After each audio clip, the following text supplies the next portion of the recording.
On a quelque chose de commun tous, c'est cet ADN de la solidarité et de la générosité. Parce que les entrepreneurs ne sont pas que là pour aller gagner des profits. Une vie sans engagement est une vie fade. Qu'est-ce qu'on risque? Obtenir du bonheur? Le bien de tous et l'affaire de chacun. Vous écoutez Génération Bien Commun. Je suis Thomas Tixier et tous les 15 jours, je reçois un invité qui s'engage au service du bien commun. Ensemble, nous discutons de son parcours, de ce qui l'anime au quotidien et de ses actions concrètes en faveur de la société. Rejoignez-nous dans ce podcast pour découvrir des échanges sans tabou avec ceux qui osent s'engager.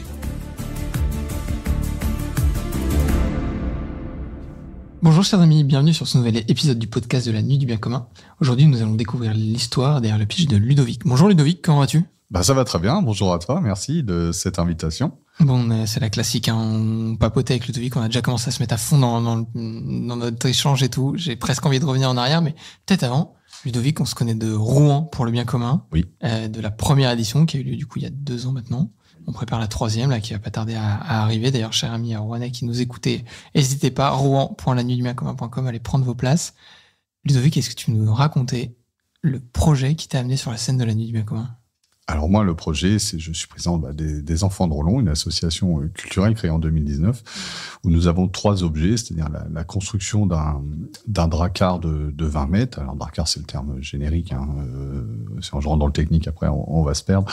Donc on va utiliser le terme générique, donc un dracard de 20 mètres et un village immersif où les gens pourraient prendre des locations, un peu comme un camping local, sur la thématique culturelle, donc un village un peu autosuffisant, etc. Donc j'ai présenté en effet à la Nuit du Bien Commun, et qui a été favorablement apprécié par les donateurs et les jurys aussi, hein, parce qu'avant d'arriver sur scène, il y a toutes les étapes à passer.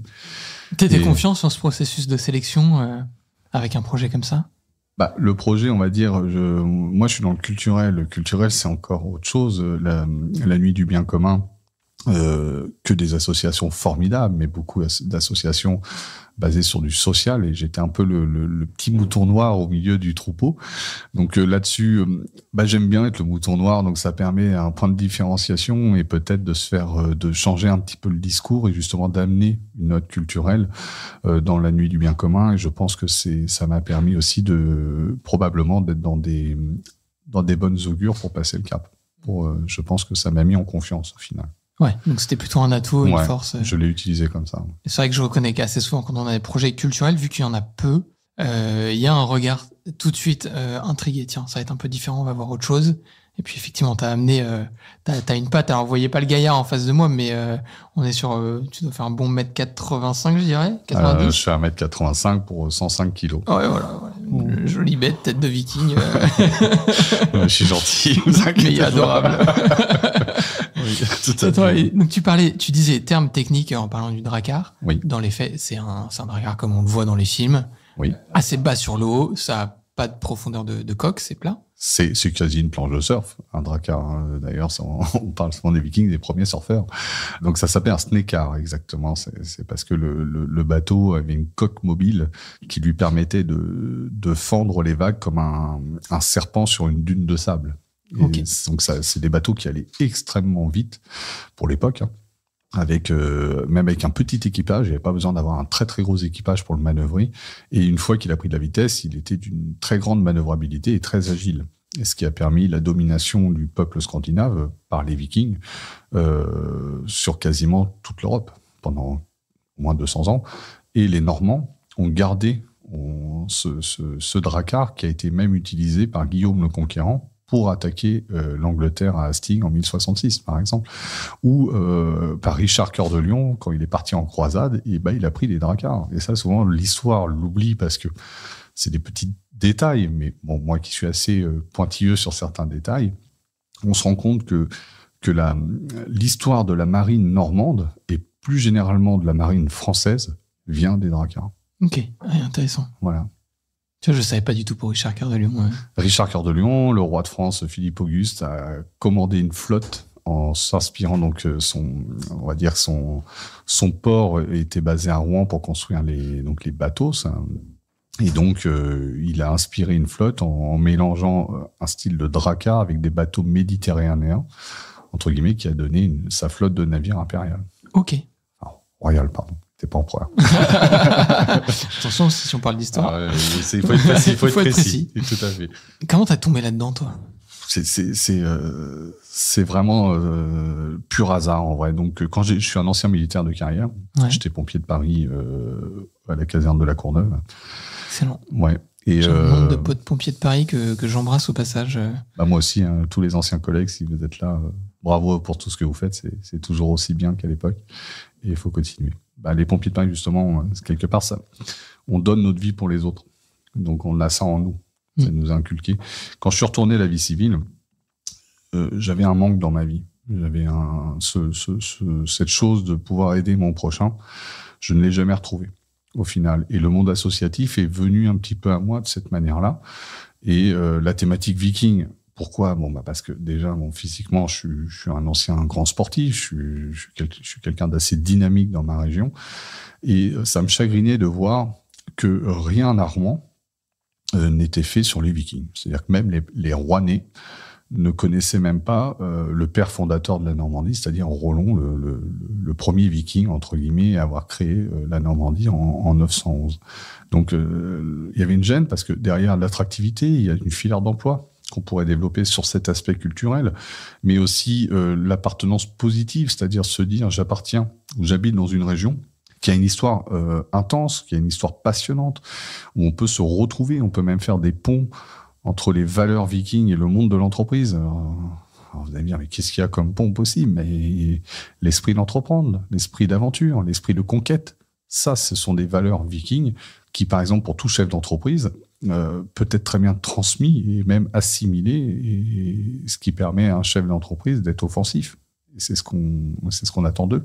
Voilà, donc je suis tombé un peu là-dedans comme ça. On m'a contacté pour construire un bateau.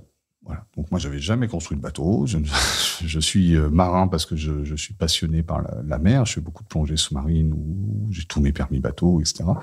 Mais je n'avais jamais pensé à construire un bateau. D'habitude, je les achète, je les utilise et quand j'ai plus besoin, je les revends. Enfin, comme tout le monde. Et on m'a fait part, oui, on va construire un drakkar qu'on va laisser à Rouen pour justement que tous les Rouennais, mais aussi tous les gens visitant la Normandie, puissent se dire « Je suis sur une terre qui a connu les Vikings ». Et donc, voilà, ça a commencé comme ça. Donc, au début, on était 10.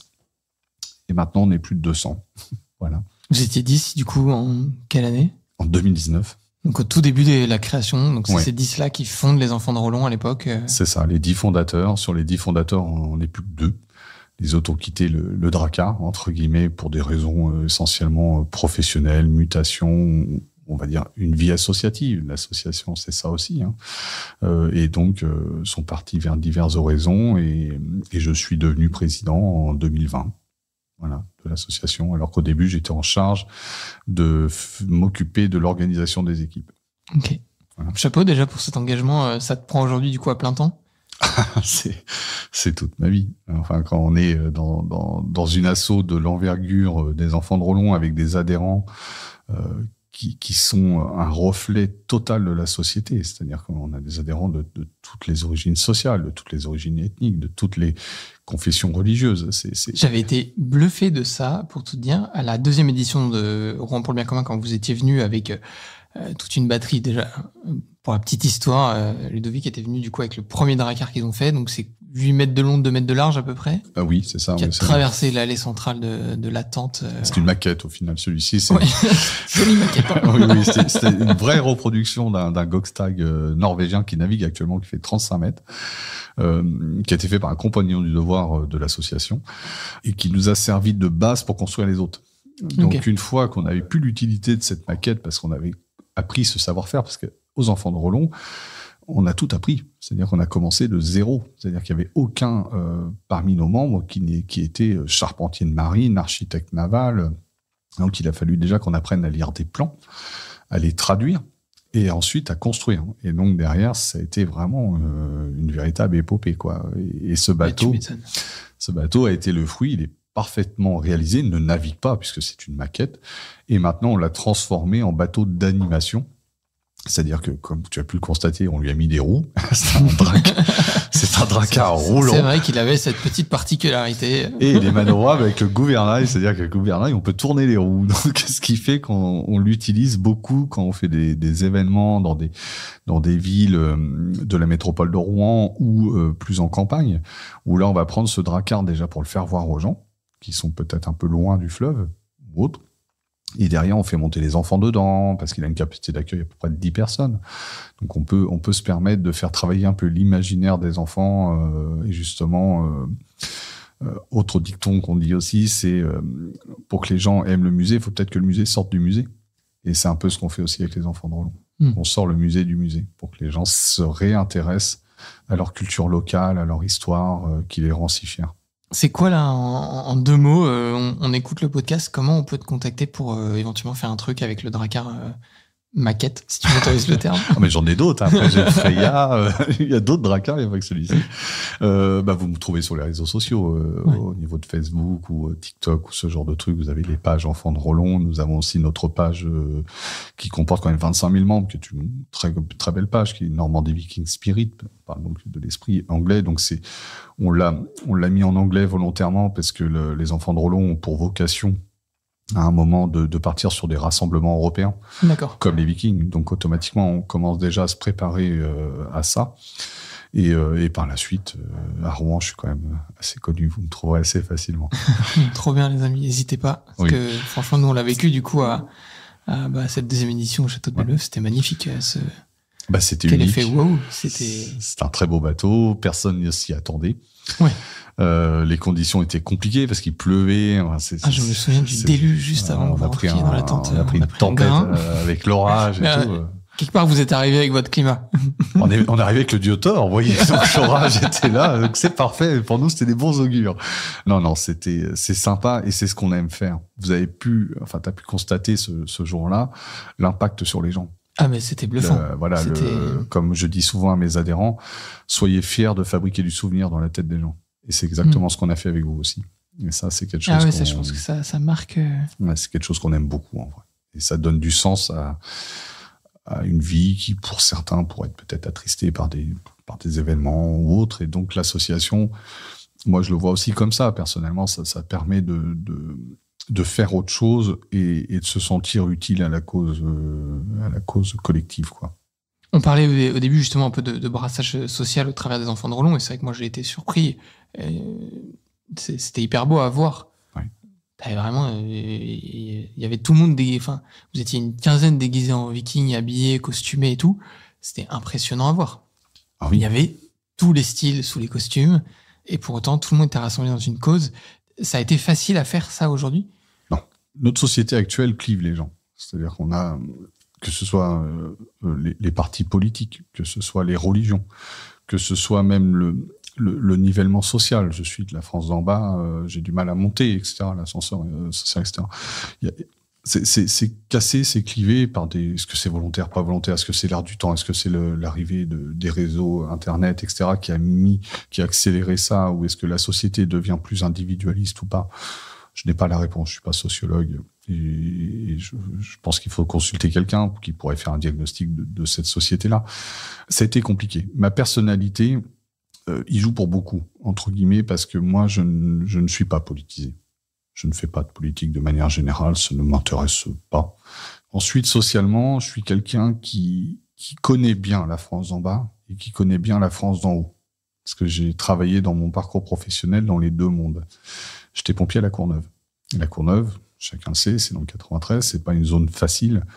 C'est une zone où on est confronté à une pauvreté extrême, de la malveillance, des choses qu'on ne voit pas forcément dans d'autres parties du territoire. Et ensuite, deuxième carrière, après les pompiers de Paris, j'étais au Georges V à Paris, où là, j'ai travaillé avec les plus grands capitaines d'industrie, etc.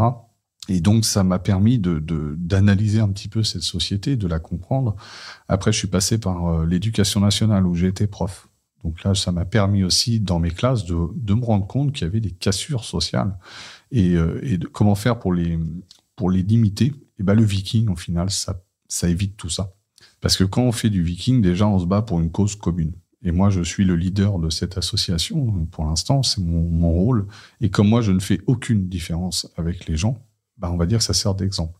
On a mis ensuite en place des règlements intérieurs, des chartes. Et on communique beaucoup sur ça, sur le fait que c'est une spécificité très rare qu'une association comme la nôtre puisse rassembler des gens avec des points de vue politiques centristes, extrême gauche, droite, etc. Et tous ces gens-là, au final, ils sont tous ensemble et ils arrivent à travailler ensemble.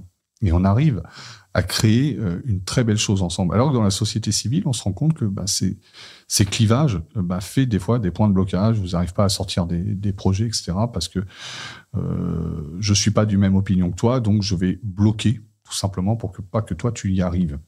Derrière nous, c'est pas ça. Il y a pas de ça. Ça veut dire que nous, si on bloque le projet, on bloque l'association. Automatiquement, voilà. On a mis en place des chartes qui interdit bien sûr tout propos politique, etc. Donc on a écarté vraiment tout ce monde-là de l'association, et ce qui permet que ça fonctionne plutôt bien.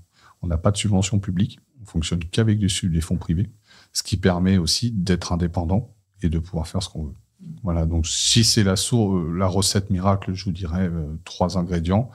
Le leadership, être intransigeant dès qu'il y a des problèmes de ce type-là, d'intolérance ethnique, homophobie ou quoi que ce soit. Et derrière, montrer l'exemple, forcément, être sympathique et pouvoir parler avec tout le monde, tout simplement. Est-ce que tu incarnes assez bien, en effet Je pense, ouais. Je pense que j'ai assez de vécu, entre guillemets, pour me permettre de connaître un petit peu ça et de pouvoir affronter et même des fois, mettre les pieds dans des sujets que personne n'ose mettre. Parce que en ce moment, il y a des sujets qu'il faut pas parler, parce que ça plaît pas à un tel ou un tel, parce que il y a des sensibilités qui se développent en 2024 qu'on n'avait pas il y a 10 ans ou il y a 15 ans. Moi, j'ai décidé que je m'en moquais de tout ça. T'as des sujets parfois avec le côté, parce que quand on dit viking, l'image qu'on a, c'est, je caricature, mais le barbare, une hache, une tête qui roule. Comment les gens accueillent ça? Parce que derrière les vikings, il y a aussi une culture, il y a une manière de vivre, il y a un peuple. C'est pas que de la bagarre et des bœufs. Comment t'amènes ça? Est-ce que parfois t'es confronté justement à ce côté-là de dire les Vikings c'est gentil, mais c'est des gars qui se tapent, la guerre c'est d'une autre époque? Bien sûr, on parle d'une époque violente. Les Vikings, ils vivaient dans le Moyen-Âge. On parle de l'an 700, 800, 900, 1066, qui est à peu près la fin de l'ère viking. Oui, derrière, il y a des gens qui ont beaucoup d'a priori. Mais au final, quand on fait de la pédagogie, par exemple avec Cité Immersive qui arrive le 15 juin, qui a son but premier, mais aussi avec les enfants de Rollon, quand on fait nos événements, on fait de la pédagogie. Moi, je rejette jamais la personne qui vient me voir en me disant « Oui, mais à l'époque, les têtes roulaient ». Ben, ils roulaient dans les deux sens. C'est-à-dire qu'il y avait des têtes vikings qui roulaient tout aussi bien que des têtes de francs. Vous voyez ce que je veux dire? Donc, déjà, c'est une époque violente. Voilà, c'est une époque violente. La société viking, contrairement à beaucoup de choses qu'on pense, parce qu'au final, dans l'histoire, les Vikings, c'est pas un peuple, c'est une activité. C'est-à-dire faire le Viking. C'est ça, à la base. C'est le peuple scandinave, qui sont des fermiers, qui sont des gens qui travaillent la terre. Ils ont développé cette activité de faire le Viking. Mais faire le Viking, ça veut pas dire forcément être violent. Par exemple, faire du commerce en langue scandinave, c'est faire le Viking. Ok. Donc, vous voyez, donc déjà, il y a un amalgame sur commerce, piraterie, parce que pour moi, les Vikings sont parmi les premiers pirates au monde. Organisés, je parle. Et donc, de là, voilà. Donc, ils partaient en petit comité. Et ils étaient pas idiots. C'est-à-dire qu'ils n'allaient pas s'attaquer à une armée ou quoi que ce soit, parce qu'ils étaient une trentaine, cinquantaine, ou peut-être 200 ou 300 dans les meilleurs des cas. Donc, ils faisaient de la frappe ciblée. Et donc, à l'époque médiévale, qu'est-ce qu'on pouvait attaquer où il y avait beaucoup d'or, de richesses, et qui n'étaient pas protégés? Les églises. Tout simplement. Ça veut dire que là, c'est de l'opportunisme pur et dur. C'était pas un acte anti-chrétien en soi. C'était parce que l'opportunisme faisait que dans les églises au Moyen-Âge, il y avait de très grandes richesses, parce qu'ils collectaient les impôts, ils gardaient le blé du village, ils avaient un rôle même d'écriture, il y avait les scribes, etc., qui étaient dans les monastères. Et donc, les Vikings se sont dit, mais c'est jackpot, il y a un trésor là, il n'y a pas de garde, bon, on y va, quoi, tout simplement, voilà. Et donc, on a eu la version des attaques vikings qui ont été faites que par les victimes. C'est-à-dire les survivants de ces raids On dit, on a vu le diable en personne arriver dans le monastère, voilà, donc l'apparition des casques à cornes, vous voyez, donc ça, c'est ça en vrai. Quand on veut vraiment s'intéresser aux Vikings, on va aller chercher des textes un petit peu plus lointains, pas forcément en Europe. On va s'intéresser aux textes écrits du Moyen-Orient, où il y a eu aussi des interactions, ou avec l'Asie. Et là, on va commencer à se rendre compte que les Vikings, par exemple, avec les musulmans, il n'y a pas de guerre. Il y avait du commerce, essentiellement, et que les musulmans décrivaient les Vikings comme des gens... Alors, ils n'étaient pas fans non plus, à 100%, mais ils disaient, c'est des gens propres. Ils se lavent tous les samedis.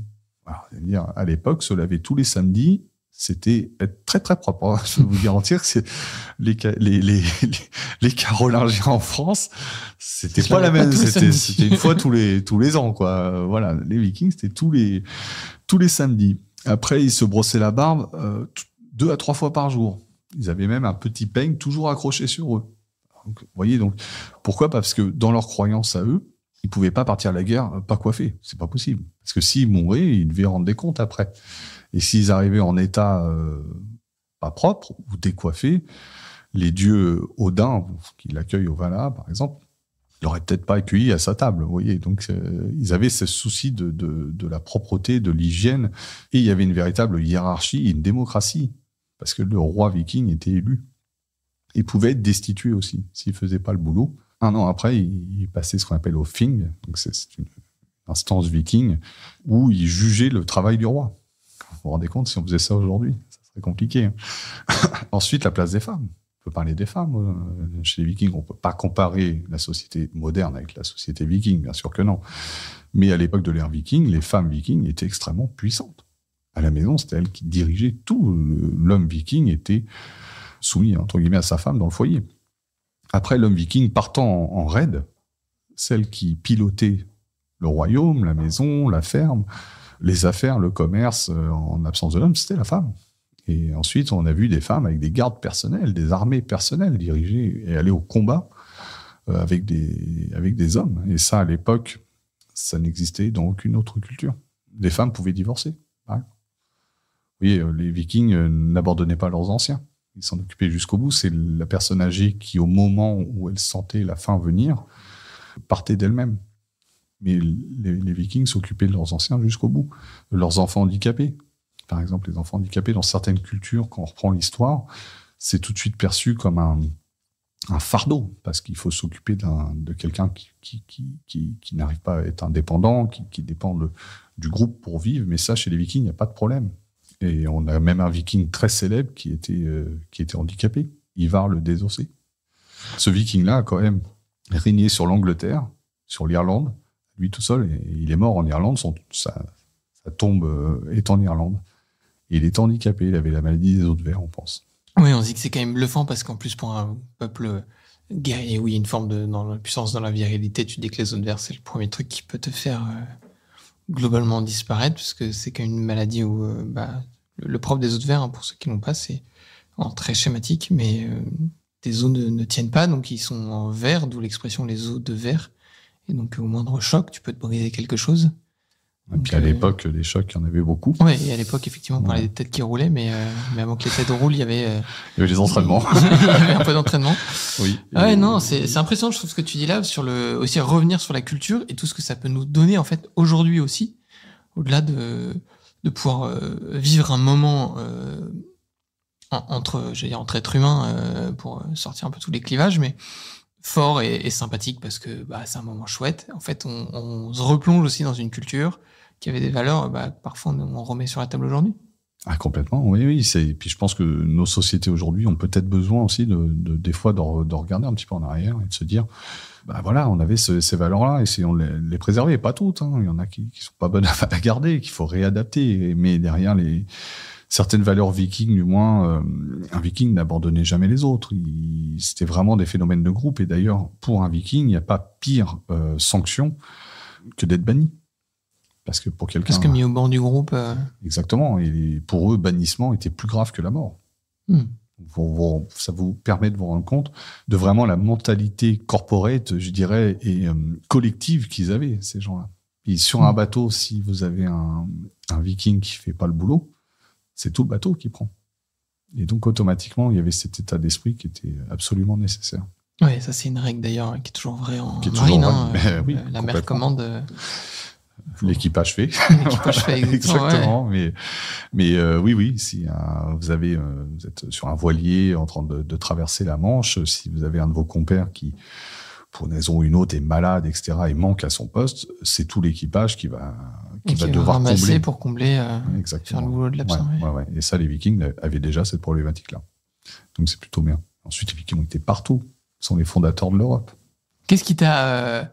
tu me l'as un peu dit, t'es rentré dedans, mais il y a un moment où, même déjà petit, tu disais la dimension de l'imaginaire viking était déjà quelque chose qui t'attirait, ou c'est au tout début, quand on t'a appelé pour chapeauter un peu les équipes autour du bateau, que t'as commencé à vraiment t'immerger à l'intérieur et que ça y est, je suis un passionné d'histoire depuis toujours. Donc ça c'est depuis l'école. C'est quelque chose qui m'a toujours passionné. Mon parcours professionnel scolaire m'a pas emmené vers cette direction-là, mais c'est une direction que j'aurais pu prendre, en effet, et que j'aurais peut-être aimé prendre. Mais je n'ai pas de regrets, bien sûr, mais voilà. Quand t'enseignais en tant que prof d'histoire ou pas du tout ? Non. Moi, je viens des métiers de la sécurité. Je suis un ancien pompier, donc j'enseignais la sécurité incendie, l'extinction des feux, etc. Mais je faisais souvent des références, d'ailleurs, historiques, parce que c'est plus fort que moi. Même quand je parle des pompiers, je parle de l'histoire aussi, parce que les pompiers, par exemple, les pompiers de Paris ont été fondés par Bonaparte. Et vous voyez, donc c'est ce genre de truc aussi que j'aime parler quand je faisais de la formation, pour montrer aussi que ce sont des institutions qui sont pas là depuis 30 ans, qui sont là depuis des années et des années, et qui ont fait leurs preuves et qui ont été fondées dans des époques fastes du pays, sous Napoléon, sous l'Empire. Et donc, qui ont gardé aussi ces traditions, et ce qui explique aussi qu'aujourd'hui, les pompiers de Paris font partie des meilleurs pompiers au monde. Enfin, je pense que s'ils n'avaient pas eu cette histoire, ils ne seraient peut-être pas dans le top 5 mondial, de mon point de vue.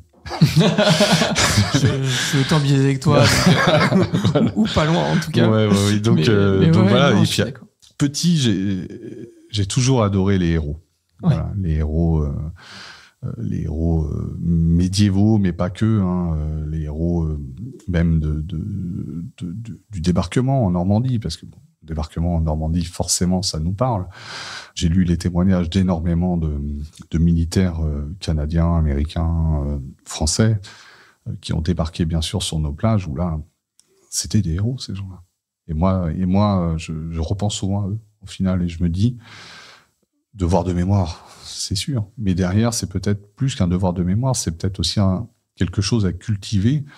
La société avance vite, très vite. Nous sommes dans une mondialisation, avec des enjeux écologiques majeurs, avec des tensions géopolitiques qui arrivent de manière cyclique tous les 50, 60 ans, par exemple. Et donc, il est important aussi de se rappeler de ces gens-là. Parce que ces gens-là, ils avaient 18, 20 ans, ils sont partis de chez eux en Angleterre, ils ont pris un bateau, ils ont été entraînés pour se battre contre le mal absolu. J'aurais aimé peut-être être avec eux. Voilà, d'une certaine manière. C'est-à-dire me dire, pour moi, c'est la forme absolue de l'héroïsme et de la beauté humaine. D'une certaine manière, même si on parle de guerre. Mais ça, c'est beau, parce que ce que tu dis là, alors tu parlais de potentiellement t'être orienté vers de l'histoire haute, mais c'est aussi ce qu'on retrouve, je trouve, dans le métier de sapeur-pompier, avec cette devise de sauver ou périr. Il y a un côté de l'engagement et du héros, pas au sens la figure historique que tout le monde connaît, mais du héros quotidien. Comme tu disais, pour moi, c'est le même que sur les débarquements, c'est-à-dire c'est le héros du quotidien. Tu n'as fait ni plus ni moins que ton devoir, mais tu l'as fait dans des circonstances et jusqu'au bout qui rendent cette action héroïque, qui n'est finalement ni plus ni moins que ce que tu fais tous les jours. Oui, moi après, pour moi, le débarquement est encore un niveau dessus. Ouais, évidemment, tu débarques pas tous les jours. Mais là, si on est dans un jeu vidéo, le débarquement, c'est le big boss. Moi, je suis petit boss de la fin de niveau, vous voyez. Eux, c'est la fin du jeu. Ouais, on est plus là. Mais oui, j'entends. Et derrière, je pense que nos sociétés iraient quand même bien mieux si les gens retournaient un peu au collectif, au fait de donner du temps. Je pense aussi à certains chefs d'entreprise. Tout à l'heure, on parlait de l'association Les Enfants de Rollon, qui est une association, tu te doutes bien, mais extrêmement chère. Comment dirais-je, on a aux États-Unis, alors moi j'ai 200 adhérents, 25 000 membres sur les réseaux sociaux, etc., ce qui nécessite une gestion RH importante, ce qui correspond à un volume horaire semaine 30 à 40 heures à peu près de travail en plus de ma fonction. Tous mes week-ends y passent. Quasiment toutes mes vacances aussi. Et c'est ce que t'arrives à... Tu te nourris à l'intérieur de ça et du coup, t'as un bon équilibre où tu dis... Il y a des moments où il faut réussir à lâcher. Alors, c'est dur de lâcher parce que c'est passionnant. C'est-à-dire que c'est comme une drogue. C'est-à-dire qu'on commence à prendre une substance qui est pas bonne pour nous. Mais le problème, c'est qu'on y trouve peut-être quelque chose qui nous fait du bien sur le moment. Et donc, on y retourne. C'est un peu ça, les enfants de Roland. C'est-à-dire que c'est très dangereux. C'est quelque chose qu'au début, on se dit, c'est sympa. On commence à se rendre compte de l'impact local, sociétal. Comme je vous ai dit, des petites étoiles qu'on met dans les yeux des gens. On voit aussi les gens venir vers nous féliciter. On voit les mairies, les institutions nous solliciter sans cesse pour dire mais nous aussi on veut que tu fasses quelque chose pour nous, etc. Et là on se dit vraiment on est utile. Et oui, c'est un côté, voilà, là, le mois d'avril par exemple, aux Enfants de Roland, tous les week-ends on avait des actions. Et moi en tant que président, je suis obligé d'être tous les week-ends avec les membres, même si les membres après on essaie de les faire tourner. Mais derrière, voilà, on a un septembre-octobre qui est complètement blindé. C'est-à-dire qu'on n'arrête pas parce qu'en plus de nos constructions, on fait des foires. C'est-à-dire qu'on va dans les zones, on va à Paris vaut bien une fête. Par exemple, en septembre, on va défiler. Magnifique. On va J'aime défiler à Paris. On l'a fait les dernières et là, on va le refaire. Et on va mettre sur la place de Panthéon, on va mettre un village viking pour que les Parisiens qui ont une histoire viking aussi puissent venir voir comment étaient faites les tentes vikings, comment c'était tentes échoppes de commerçants par exemple exceptionnellement, mais aussi puissent voir de l'artisanat qui n'a pas beaucoup évolué. Par exemple, un forgeron de l'époque viking et un forgeron aujourd'hui, c'est pas un métier qui a beaucoup changé. Et il y a les sculpteurs, ce genre de métier n'ont pas non plus beaucoup évolué. Et nous, aux Enfants de Roland, on aime bien aussi faire ce lien passé-présent. Sur certaines thématiques essentiellement artisanales. Je suis assez impressionné que l'artisanat évolue pas plus que ça. Alors la technologie essaye de le remplacer. Ouais, du coup, ce que je considère pas vraiment comme une évolution, c'est un changement de gap, de manière de faire. Pour moi, une imprimante 3D ne remplacera jamais un artiste qui fait de la sculpture. Même si c'est très utile d'en avoir une à la maison, parce qu'on peut se fabriquer soi-même peut-être des objets qu'on ne pourrait pas acheter sans cet appareil-là. Mais le ciseau à bois, c'est toujours le ciseau à bois. Derrière Oui, tu me diras, si on fait l'analogie avec les pompiers, une lance à incendie, finalement, elle est plus puissante et un peu plus adaptée aujourd'hui, mais globalement... Le principe est toujours le même. Le principe est le même, tu déroules ton tuyau et tant que tu ne branches pas une source d'arrivée d'eau, il n'y a pas d'eau dedans, quoi. Voilà, et puis il faut mettre en pression, faut que ça parte, mais en effet, l'analogie est très bonne, c'est ça, exactement. Et après, un forgeron, il a besoin de métal brut, il a besoin de minerais, il a besoin d'un feu pour faire chauffer, il a besoin d'une enclume et d'un marteau. Et à l'heure d'aujourd'hui, ils ont toujours besoin d'une enclume et d'un marteau, même si derrière le marteau peut être remplacé par une machine qui frappe, mais ça reste un marteau. Excellent. Qu'est-ce qui te ferait demain te dire, tiens, là j'arrive à me libérer un peu un week-end, j'arrive à prendre un peu des vacances, à prendre cet air en disant, là, j'ai toujours cet engagement, il est pas moindre qu'avant, mais peut-être de le rééquilibrer. C'est pas le moment. Tout simplement. Pourquoi ? Parce que depuis 2019, l'association Les Enfants de Roland est en plein développement. Comme tu m'as entendu... Oui, tu as un côté start-up en croissance. J'ai un côté start-up, clairement. On est structuré comme une entreprise. C'est-à-dire qu'il y a mon conseil d'administration pourrait être le conseil d'administration d'une entreprise avec chacun une fonction. D'ailleurs, j'ai un conseil d'administration extraordinaire où les gens s'investissent autant que moi. C'est-à-dire que je suis le leader, celui qu'on voit. Mais il y a toutes les petites mains de l'ombre qu'on voit pas. Je prends l'exemple de Sonia, ma trésorière, qui donne autant que moi. Je prends l'exemple de Bruno, mon charpentier de marine, qui construit les bateaux. Donc lui, ça lui prend un temps considérable. Je pense à Frédéric Florian, mon historien, qui reprend tous les adhérents pour leur dire, parce que malgré tout, on essaie d'être crédible. Donc forcément, on forme, on fait de la formation interne, où Florian, par exemple, mon historien, va aller voir les adhérents pour dire: alors, les tenues vikings, c'est comme ça, parce que des fois, on s'habille, comme vous avez pu le voir. Donc, les tenues vikings, donc c'est ça, et non, ça n'existait pas, ça existait. On va jusqu'à des démonstrations de cuisine médiévale. On va vraiment, donc là, ça nécessite une énergie et une cohésion et une adhésion des adhérents totale. Qui est hyper forte. Et donc, automatiquement, l'équipe cadre est assez impliquée et donne vraiment beaucoup, beaucoup de leur temps. Et sans eux, je ne serais rien non plus, clairement. C'est-à-dire que moi, je ne suis que le visage de tous ces gens-là qui sont dans l'ombre et qui bossent énormément, quoi. Tu parlais tout à l'heure d'échelle européenne, pour reprendre la petite analogie de l'assaut qui se développe comme une start-up. Vous allez inonder l'Europe. Il y a des gros trucs qui existent en Europe aujourd'hui autour des items du Viking. Alors, il y a des gros trucs, mais en Pologne, par exemple, je pense à des gros rassemblements. Mais c'est pas sur les mêmes thématiques que nous. C'est-à-dire que eux, c'est essentiellement des associations de reconstitution historique, par exemple, ou ils vont faire de la simulation de bataille, etc. C'est bien, c'est très important. Puis c'est des gens passionnés, hein, mais c'est pas ce que nous on fait. Nous, on fait vraiment du grand public. C'est-à-dire que nous, on aime bien la foire d'antan. Ouais. Alors moi, j'ai 45 ans. Quand j'étais jeune, ça me fait bizarre de dire ça. Quand j'étais jeune, j'ai le souvenir de, peut-être t'as les mêmes que moi, de ma mère et mon père qui m'emmenaient dans des fêtes, dans des villages, etc., où on passait la journée entière. Mes parents allaient parler avec le toubib, avec le maire, avec le pharmacien, on mangeait un steak frites le midi, et puis voilà. Et moi, toute la journée, on n'avait pas de téléphone ni Internet, on jouait au foot avec les copains, à trap-trap, ou alors on allait faire des arcs dans la forêt, et puis peu importe. Mais on passait toute la journée sur l'événement. C'était souvent le dimanche. Et le soir, je rentrais, j'étais complètement cassé, j'allais dans mon lit directement, je mangeais même pas le soir. Et c'était dodo tout de suite, et les parents étaient contents, ils avaient pu voir tous les voisins, et voilà. Et ces fêtes-là, moi, je trouve, en tant que citoyen, que ça a un petit peu disparu. Il y a plus. Donc nous, enfants de Rollon, c'est aussi ce qu'on réinstaure. On ramène un peu cet état d'esprit où les gens viennent voir un village d'artisans vikings, où viennent découvrir nos bateaux, où viennent découvrir nos activités, et derrière, ils restent pas une heure. Ils passent la journée avec nous. Et les enfants jouent, nous, on leur fait des petits maquillages qui, historiquement, on n'a aucune idée de savoir si les Vikings se maquillent ou pas.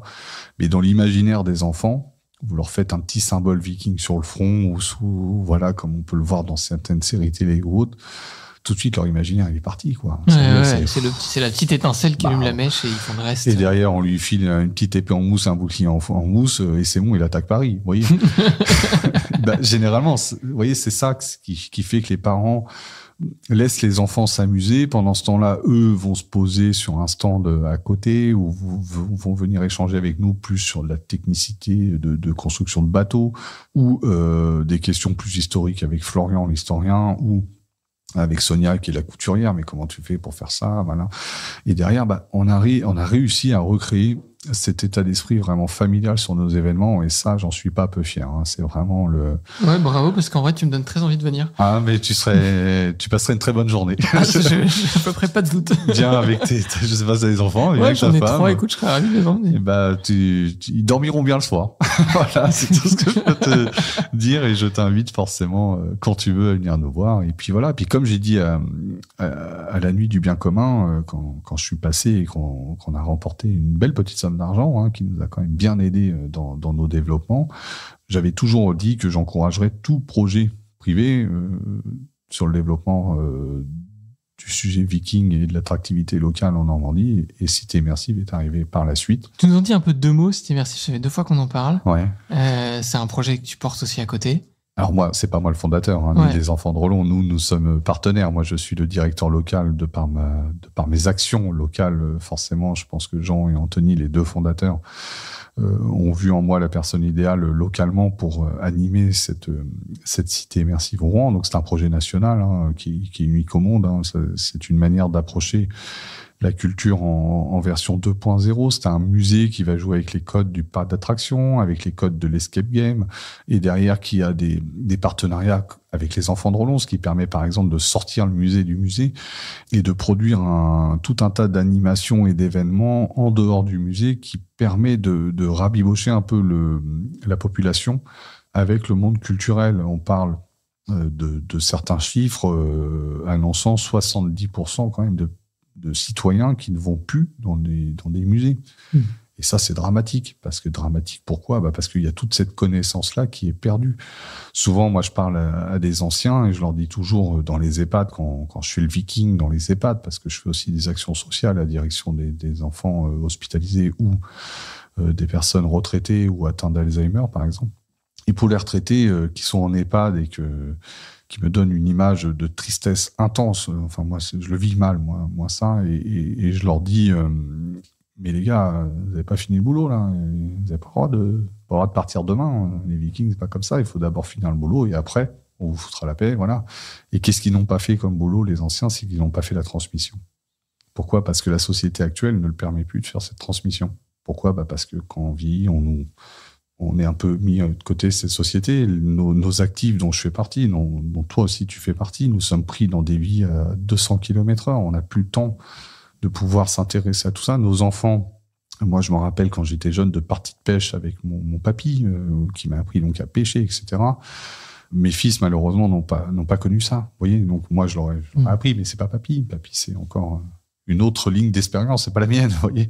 Et derrière, je pense que cette transmission se perd et Cité Immersive, par son projet, amène aussi cette transmission sur un sujet viking à Rouen qui, au final, n'est pas exploité. Il y a que les enfants de Rollon qui en parlaient. Et donc, quelque part, l'arrivée de Cité Immersive pour les enfants de Rollon à Rouen sur ces thématiques-là, pour nous, c'est un cadeau du ciel. Pourquoi c'est un cadeau du ciel ? Parce que, enfin, des professionnels, entre guillemets, vont arriver, vont nous aider, vont nous soutenir, pas de manière financière, mais tout simplement dans le combat, qui est un combat de faire revivre cette culture et de faire résonner l'histoire. Alors, la vraie histoire, pas l'histoire modifiée, etc. C'est pour ça que Cité Immersive a un comité scientifique assez important, c'est-à-dire que les choses qui sont à Cité Immersive sont prouvées historiquement, ce n'est pas déformé ou quoi que ce soit par le biais d'un quelconque scénario ou autre. Et là, on va réussir à fabriquer du souvenir dans la tête de beaucoup de touristes, de Rouennais, de Normands, d'Européens, parce que On va y trouver quoi, les 2-3 trucs que tu peux nous dévoiler? Déjà, on va trouver des dracars, en fait. Ouais. Si on fait un musée viking sans les dracars, voilà. On a acheté des pièces archéologiques, donc vous allez trouver donc on a quand même les codes musées, hein, c'est-à-dire qu'on va trouver des vraies pièces archéologiques qui datent de l'an 700, 800, 900, que nous avons achetées au travers de l'Europe et qui vont être exposées dans le musée. Contrairement à d'autres musées, vont être touchables. Ah, excellent. Vous voyez, donc ça, c'est une autre vision. Sur les pièces authentiques ? Oui, bien sûr. Une pièce de métal, vous la touchez, ça ne va pas l'abîmer, hein, clairement. Et après, derrière, moi, je pense que quand on touche les choses, on ressent les choses. Et quelque part, c'est aussi la politique de Cité Immersive, puisque ça a été appliqué. Et donc, en effet, elles vont être touchables, elles vont être exposées. Et derrière, là où je suis vraiment fan de ce projet de Cité Immersive, c'est qu'ils ont réalisé des parcours donc qui vont être composés de 6 salles, plus un show final qui sera la salle des rêves, donc qui un parcours qui fait à peu près 1h15, 1h20 sur 1000 mètres carrés. Et là, vous allez suivre l'arrivée des Vikings au travers des gens qui l'ont vécu. Donc ça, c'est assez intéressant. On a quand même pris des acteurs comme Philippe Torreton, qui joue Rollon. C'est le Rollon de Cité Immersive. Donc, je pense que vous connaissez Philippe Torreton, qui est acteur. Quand tu disais ça, je me dis, t'aurais quasiment pu être le Rollon de... Oui, mais autant laisser la place à des professionnels. Et derrière, je suis le Rollon local. Mais pour les films, Torreton est bien meilleur que moi. Et je laisse la place.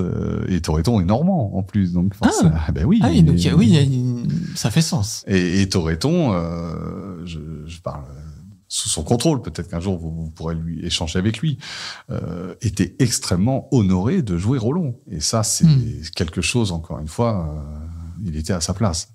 Ouais. Moi, derrière, voilà. Et j'ai été très content de travailler avec lui sur ce projet-là et avec mes collègues de Cité Immersive aussi. Donc, Torreton joue Rollon, par exemple, et là, vous allez avoir des personnages qui vont vous interpeller. Donc, vous allez voir un moine, par exemple, qui va vous dire qu'il a vu les Vikings, ils avaient une langue fourchue, voilà, mais en vrai, lui, il n'a pas été réellement témoin. Il les a vus de très loin. Il a vu essentiellement la figure de proue, donc qu'on appelle le drac, la tête du dracard. Ensuite, on va entendre une nonne qui, elle, a vécu le siège de Paris, donc elle les a vus. C'est pas le même discours. Après, on va entendre un paysan qui est un peu plus loin, qui lui va dire moi, je les ai vus, j'ai pas vu que c'était des animaux. Hein. Les gens qui courent normalement, ils ont 2 jambes, ils ont rien de diabolique ou de surhumain. Bon, par contre, ils ont volé ma vache. Et là, on a le Viking qui, lui, va dire ce que je vous ai dit tout à l'heure. Moi, j'ai vu de la lumière, je suis rentré. C'est un peu comme ça, quoi. Et derrière, j'ai vu de la richesse, c'était pas protégé. Je suis un opportuniste. Hein, j'ai pris tout ce que j'avais à prendre et puis je suis parti. tout simplement. Et donc de là, ça c'est assez intéressant parce qu'il n'y a pas beaucoup de concepts muséens qui abordent le sujet comme ça. Et donc ça, on aime bien, moi de mon côté, c'est vraiment des choses que j'apprécie énormément. La scénographie est magnifique. Vous avez quand même une scénographie basée sur un scénario assez émouvant parce que c'est les enfants de Rollon qui prennent la narration et qui vous présentent le parcours. C'est-à-dire qu'on a Guillaume Longuepée qui est le fils de Rollon, qui est un personnage très important aussi en Normandie. Il fait beaucoup de batailles, celui-là. Mais il était déjà plus viking. Il était déjà, entre guillemets, assimilé. Oui. Et donc, lui, il va expliquer que son père, certes, a été un gros barbare, viking, a fait des choses pas terribles dans sa vie, mais que s'il n'avait pas fait ça, ils n'en seraient pas là.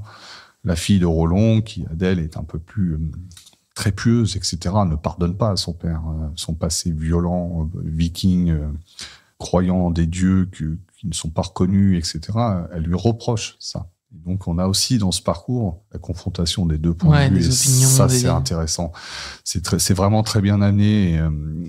Tu retires des choses de tout le travail que tu as pu vivre aussi à l'intérieur de Cité Immersive pour les enfants de Rollon derrière? J'apprends à gérer ce genre de choses que je ne connaissais pas. Pour ceux qui me connaissent, je suis un ancien chef d'entreprise, j'ai déjà dirigé des structures, donc c'est pas ce qui m'inquiète. Mais dans le monde culturel, je n'avais jamais fait ça. Hormis les enfants de Rollon, je n'avais jamais travaillé dans l'univers culturel, tout simplement. Et donc là, j'ai appris automatiquement tout ce qui est scénographie, par exemple. Là, j'ai découvert un monde que je ne connaissais absolument pas. Et donc, aux enfants de Rollon, oui, ça m'est utile. Pourquoi ? Parce que derrière, je leur ramène aussi en disant, sur nos événements, qui nous sont des événements mobiles, essentiellement, on peut aussi faire de la scénographie sur de l'événement mobile. Mais comment ? Ça veut dire que tout simplement, on va essayer de travailler plus sur du tableau. C'est ce que moi j'appelle du tableau. C'est que vous arrivez sur un événement, vous assistez à une scène qui pourrait très bien être tirée d'un livre d'histoire. Et donc là, on sort le tableau du livre et on l'amène en réel. Et là, vous pouvez le toucher. Et ça, c'est aussi intéressant. C'est encore une autre approche qui, pour moi, est tout à fait compatible avec l'approche de Cité Immersive. Parce que sinon, je n'aurais pas un pied dans chaque, entre guillemets, dans chaque structure. Mais derrière, c'est pour moi une collaboration payante pour les deux. Ouais. Clairement. Ouais, j'avoue, je trouve ça intéressant toujours quand tu as des ponts comme ça, parce que à la fois, je pense que ça permet d'ouvrir des horizons, parce que parfois on creuse des sujets dans le monde associatif qu'on creuse pas trop dans le monde privé, et inversement. Et t'as un professionnalisme, une exigence imposée par la concurrence dans le monde privé, slash entreprise, quoi, qui existe moins en vrai dans le monde associatif, où parfois tu peux, bon an, mal an, développer ce que tu fais, puis quelqu'un d'autre le fait à côté, mais il n'y a pas de réelle concurrence au sens commercial ou du terme, et tant mieux d'ailleurs, mais ça permet d'avoir aussi de tout. Mais l'exigence que ça crée parfois, il peut être aussi un atout dans la manière de proposer toujours quelque chose qui est plus au service de la cause qui finalement est derrière. Et là, en l'occurrence, il y a la connaissance des Vikings, il y a le fait de faire du lien social, il y a le fait d'être... Tu l'as parlé, et je trouve ça noble. T'es sur une cause culturelle, mais tu veux aussi respecter l'histoire, la connaître, et pas faire n'importe quoi.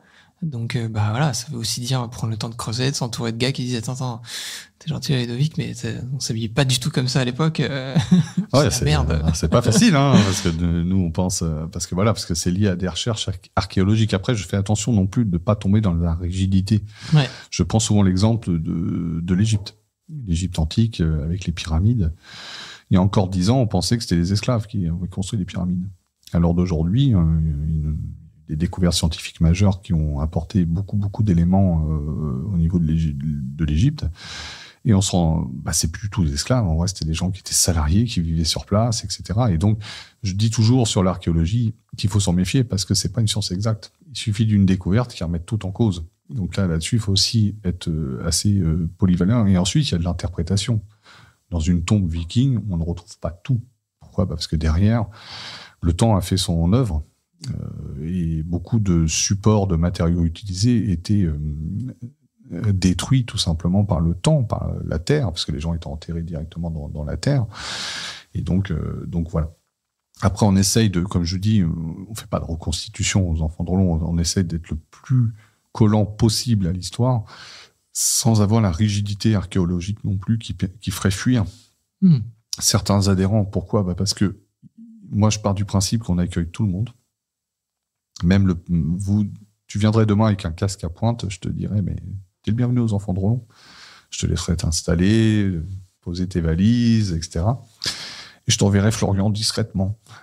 Dire, non, mais tu sais, le casque à pointe, pour combattre, c'est pas facile. Hein. Et en vrai, c'est toi-même qui vas te rendre compte que c'est pas possible de porter un casque à pointe quand on va faire la guerre. Par exemple, parce qu'on peut pas. Et là, Florian et moi, on va faire de la pédagogie aux adhérents qui le souhaitent. Pas à ceux qui ne le souhaitent pas. C'est-à-dire qu'on reste quand même sur une démarche volontaire de l'adhérent. Tu cherches à accompagner et à faire voilà. grandir. Moi, par exemple, dans l'association, il y a des adhérents qui s'en moquent totalement de l'histoire viking. Ils sont là pour construire des bateaux traditionnels normands. J'en ai d'autres qui sont là pour faire apprendre à la couture médiévale. Mais ils s'en moquent du bateau. Vous voyez, c'est ça aussi qui est la richesse des enfants de Roland, c'est qu'on a tout un tas d'adhérents qui sont dans des activités différentes. Et certains sont dans toutes les activités et d'autres ne s'intéressent pas aux autres. Eux, ils sont là pour un projet, donc ils vont pas s'intéresser à l'histoire viking sur le côté vestimentaire des choses, armement ou autre. Ils vont s'intéresser essentiellement au naval. Et derrière, on a d'autres adhérents qui, eux, vont faire ça et pas ça, etc. Donc, mais ils sont quand même tous là au service d'un ensemble. Et c'est les tenues qui ont été fabriquées, qui, posées sur le Drakkar, font le... Alors, par exemple, on va prendre l'exemple la fierté du collectif. Mais complètement, mais on va prendre l'exemple des constructeurs de bateaux aux enfants de Roland. Donc, eux construisent des bateaux. À côté de ça, vous avez ceux qui font de l'évocation, donc qui vont faire des camps médiévaux, qui vont aller faire des foires d'artisans dans des communes, etc. Donc, eux vont être générateurs d'argent, puisqu'ils vont créer du chiffre d'affaires pour l'association.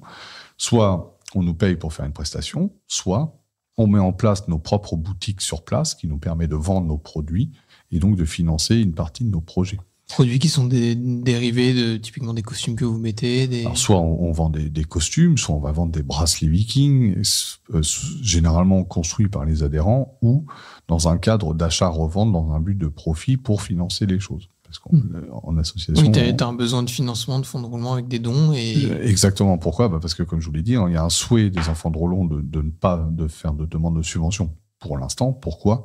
Parce qu'on part du principe que les subventions ont certainement d'autres vocations plus urgentes que nous.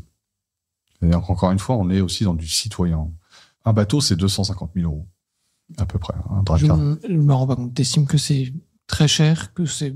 Si à l'heure d'aujourd'hui, tu veux t'acheter un voilier moderne, avec ta femme, tes enfants, etc., tu veux prendre le haut de gamme, un billet de 100 000 €, t'as un super truc, hein, mais vraiment. Hein. Là, on est à 250 000 € et tu pourras pas dormir dessus.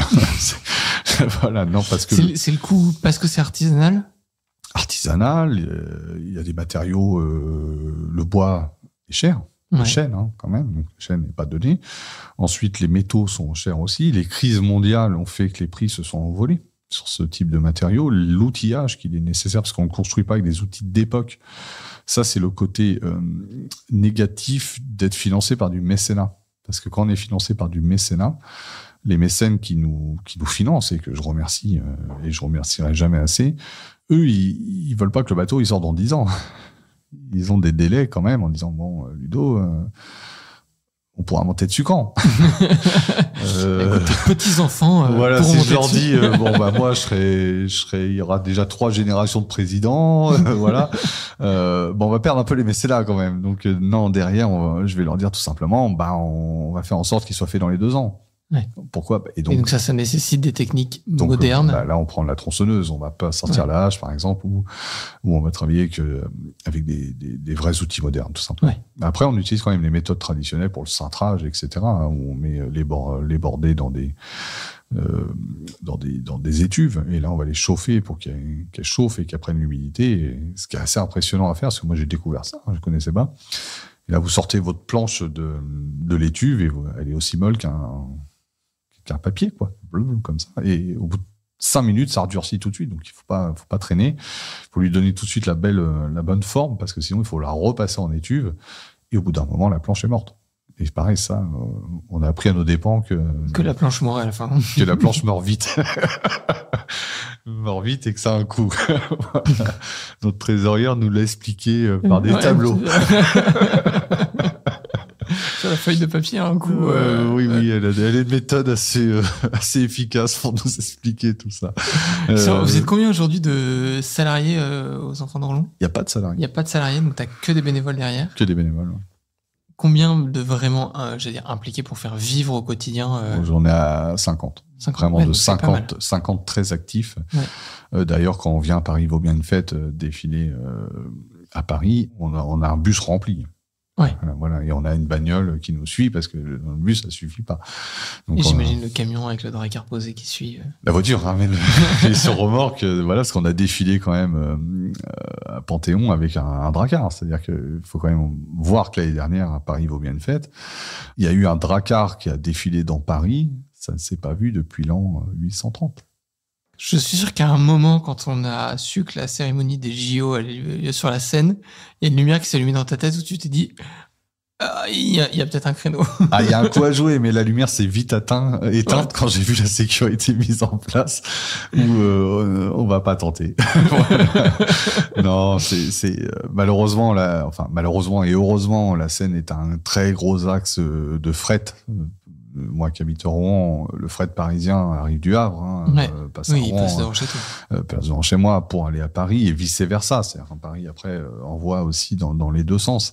Pour l'économie nationale, la Seine a une extrême importance et donc automatiquement, je comprends que la réglementation soit hyper sévère, ce qui m'empêche entre guillemets de pouvoir aller au fond de mes délires les plus fous.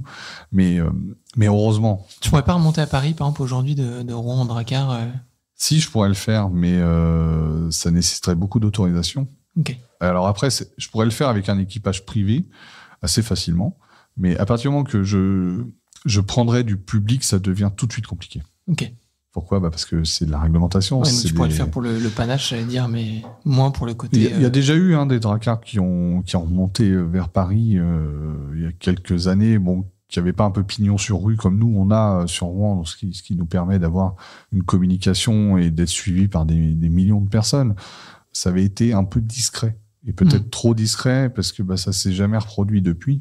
Et moi, je l'ai appris par hasard. C'est-à-dire que j'étais même pas informé de ce truc-là. Je l'ai vraiment appris en fouillant dans les archives journalistiques. Je dirais, oui, il y a eu un dracar, voilà. Mais je n'avais jamais été informé de ça, et je pense qu'aucun Rouennais et peut-être même Parisien n'était au courant de ça, ou très peu. Voilà. Donc, j'aimerais bien le refaire. J'ai un projet assez énorme sur Rouen, on va dire sur la Normandie de manière générale, qui est de constituer une flotte viking avec tous les bateaux construits dans toute l'Europe. C'est-à-dire en Angleterre, nous en France, nous avons 40 ans qui a un dracar. Nous avons la Vendée qui est en train d'en fabriquer un aussi. Nous avons à Toulouse des dracars qui se fabriquent aussi, parce que toutes ces zones géographiques ont été touchées par les Vikings aussi. C'est-à-dire que nous en Normandie ils se sont installés, mais ils ont été foutre un peu le bazar partout quand même. Pour la petite histoire, Roland a conclu un pacte avec le roi de France où il lui a promis que ces Vikings n'attaqueraient plus Paris. Mais il n'a jamais dit qu'ils attaqueraient plus autre part. Et c'est là-dessus qu'il était très fort, Roland, c'est qu'il s'en est jamais attaqué aux autres Vikings, contrairement à ce que certains pensent. Il disait aux Vikings, écoute, t'as pas le droit d'aller à Paris, par contre, si tu veux, t'as la Bourgogne qui est juste là, ou t'as la Bretagne, tu peux leur mettre à fond dessus, il y a pas de problème. Et au final, il prenait sa part du butin en passant, enfin, c'était un petit malin, ce cher Roland. Et donc, les Vikings ont été en Vendée. Les Vikings ont été dans le Nord, les Vikings ont été à Narbonne, les Vikings ont été à Lisbonne, ils ont été partout. Au final, tout ce qui est côtier ou qui a un fleuve à proximité, les Vikings c'est une opportunité, ouais. Voilà. Et donc, voilà. Donc, dans mon idée, c'est de créer une flotte européenne, de la faire arriver au Havre, voilà. Et sur peut-être un mois ou un mois et demi, je sais pas encore, c'est pas encore bien structuré dans ma tête, faire descendre toute cette flotte jusqu'à Paris. Voilà, c'est-à-dire avec des villes-étapes, où on ferait des villages vikings sur la thématique que je vous ai expliqué tout à l'heure. Deux hypothèses de gars qu'il faudrait que tu parles. Enfin, en tout cas, sache que c'est un projet qui est faisable. Tu connais peut-être l'Armada de Rouen, ouais. Qui est quand même un événement majeur national, qui est un très très bel événement qui met en avant l'histoire maritime de Rouen et plus généralement de la Normandie et même de la France. Parce que il y a aussi des très belles réussites françaises. Et donc de là, ça serait un peu sur ce modèle-là, mais qu'avec les navires traditionnels vikings ou normands. Voilà. Et ça serait une armada mobile. C'est-à-dire que moi, j'adore l'armada, je suis rouennais, donc forcément pour mon territoire, c'est le rayonnement, c'est l'attractivité, c'est de montrer un visage de la Normandie que j'apprécie énormément. Et on le voit dans la jauge. De toute façon, on voit le nombre de personnes qui se déplacent, donc c'est que forcément il y a un intérêt. Mais elle est fixe. aller à Rouen en 10 jours. Moi, je vois une armada qui bouge, c'est-à-dire qui permettent une attractivité, pas que sur Rouen, mais peut-être sur tout le fleuve. Et ça pourrait aider certaines communes, par exemple, à gagner un peu en économie, en gagner peut-être des communes qui sont un peu plus reculées, où ils ont plus de commerce, etc. Peut-être que ce genre d'action peut aussi faire reconnaître le lieu. Bien sûr, et retravailler sur l'attractivité économique ou touristique du territoire, tout simplement. Et voilà. Donc voilà un peu ce que j'ai sous les... Magnifique. Moi, j'en ai d'autres, je peux pas tout dire, sinon je vais dormir là ce soir. Non, spoiler, non. Là, prochaine étape pour nous, ouverture de cette cité immersive de Rouen, donc le 15 juin. Venez tous, ça va être un truc de dingue. Les enfants de Roland sont partie prenante, mais en tant que partenaires, c'est-à-dire qu'ils vont être en charge de l'animation devant. Donc, croyez-moi, on a mis le paquet. Ça va être un événement énorme. Derrière les enfants de Roland, on continue, nous, on lâche rien, on se développe. On a plein de projets. Grâce au bien commun, nous avons été mis dans une position qui nous permet maintenant de perdurer. Et ça, je pense que le bien commun, vous n'avez peut-être pas conscience en vrai de ce que vous faites par rapport à des assos comme la nôtre, qui ne sont pas des assos nationales, ils sont vraiment des assos locales, petites assos et petits systèmes économiques. Notre économie, même si les enfants de Roland sont très malins et se débrouillent très très bien économiquement, on est quand même dans une économie faible. On peut pas avoir de trésorerie, on est une association, on n'a pas de système bancaire. Hein. Et derrière, il pourrait très bien arriver une année noire et tous nos projets tombent à l'eau, tout simplement. Donc on est soumis à le Covid, on est passé au travers. Enfants de Roland, on a une chance incroyable, c'est que la solidarité entre nos adhérents ont fait qu'on a traversé ce Covid comme plutôt bien. J'ai pas perdu d'adhérents, j'ai quand même sorti un bateau pendant le Covid, quand même. Plus petit certes, mais en travaillant avec des équipes beaucoup plus réduites, en les faisant tourner, en faisant attention à la réglementation sanitaire qui était quand même assez changeante à l'heure du Covid. C'est-à-dire qu'un jour c'était masque, le lendemain plus masque. Tout ça, il a fallu être très très vigilant à tout ça. Et on a quand même réussi à sortir le premier 8 mètres qui a été financé en partie par le Crédit Agricole, par exemple. Donc là, mécène privé. Et derrière... Encore merci, qui font un super boulot. Nous, on les croise souvent sur la soirée du bien commun. Tu vois, c'est extraordinaire. Et les interlocuteurs locaux, je parle pour ceux que je connais de Rouen et plus généralement de Normandie, ils sont incroyables. C'est des gens à l'écoute. Moi, quand j'ai été les voir pour leur dire je veux construire un Drakkar, les 3/4 des personnes m'auraient mis un médicament et m'auraient fait hospitaliser à l'hôpital psychiatrique de Rouen ou ce genre de trucs. M'ont accueilli, m'ont pris au sérieux, m'ont demandé. Et là, ils se sont rendus compte que c'était un projet tout à fait viable et ils m'ont accompagné. Ils se sont même regroupés parce que c'est un système de caisse locale. C'est-à-dire qu'ils chacun sont indépendants, mais ils sont capables pour les gros projets de se fédérer, de se fédérer et là de pouvoir aider un projet un petit peu plus important. Et les enfants de Roland, sans le Crédit Agricole, ne seraient pas les enfants de Roland d'aujourd'hui non plus, clairement. C'est-à-dire que pour nous, vraiment, le Crédit Agricole nous a énormément aidés. Notre nomination au bien commun, l'argent que nous avons pu lever lors du petit pitch nous a bien solidifié dans nos projets, a lancé nos projets. Par exemple, l'argent qu'on a collecté nous a permis d'acheter les premiers arbres pour le bateau et pour le village. Vous voyez, donc ça a une symbolique en plus. Parce que c'est les premiers arbres, c'est-à-dire quand on a commencé à les débiter, ces morceaux de bois-là, on a refait la soirée du bien commun, quoi. On en a parlé énormément entre nous en disant, vous vous rendez compte, et le bien commun nous a été amené par le Crédit Agricole. Vous voyez, le Crédit Agricole qui me dit, mais c'est Ludo, il se passe un truc sur moi, bientôt, c'est la nuit du bien commun, est-ce que tu connais? Alors moi, je ne connaissais absolument pas.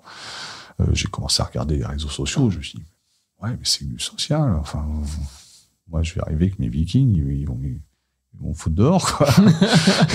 Donc, non, j'ai été très, très bien reçu. Et derrière, ça reste un... J'ai envie de dire, t'as fait les vikings.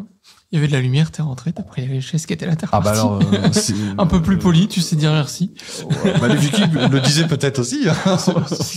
Merci pour l'or. Voilà, je ne pense pas, mais sait-on jamais. En tout cas, t'es reparti sans couper de tête. Non, on n'a plus le droit à l'heure d'aujourd'hui. Et c'est pas dans mes pratiques courantes. Je suis pas forcément violent. Mais derrière, c'est un peu viking. Mais ceux qui me connaissent à Rouen, vous direz, mais Ludovic, c'est un vrai viking. Moi, je suis toujours là où on m'attend pas. Oui, aujourd'hui, je suis à Paris. Tu l'as fait, ta remontée. Je l'ai fait, ma remontée, mon train. Mais un train normand, quand même. Ça viendra, ça train viendra. Nomade.